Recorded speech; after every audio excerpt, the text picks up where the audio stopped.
Hello guys, அஸ்ஸலாமு அலைக்கும். இந்த ஒரு போயிட்ட பாருங்களேன். We are suffering more in imagination than reality.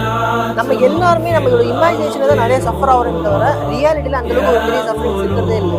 ஆனால் யோசிச்சு பாருங்களேன், நம்ம லைஃப்ல எந்த ஒரு ப்ராப்ளமாக இருந்தாலும் அது இந்த மாதிரி ஆயிருமா, இல்லை இப்படிலாம் சொல்லுவாங்களா, இப்படிலாம் ஆகுமா அப்படின்னு சொல்லிட்டு நம்ம இமேஜின் பண்றதுலயே நம்ம அவ்வளோ ஒரு வழி அனுபவிப்போம். இப்படி ஆயிருமோ, இல்லை இது நடந்துமோ, அது போயிருமோ அப்படின்னு சொல்லிட்டு இமேஜின் பண்ணி தான் நம்ம நிறைய பெயினை நம்ம மனசுல எடுத்துக்கிறோமே தவிர அது ரியலா நடக்கும் பொழுது இவ்வளவுதானா அடைச்சா, இதுக்கு போய் நான் இவ்வளவு ஸ்ட்ரெஸ் எடுத்துட்டேனா, இதுக்கு போய் நான் இவ்வளவு பயந்தேனா அப்படின்னு சொல்லிட்டு அந்த ரியாலிட்டியை ரியலைஸ் பண்றவங்க நிறைய பேர் இருக்காங்க.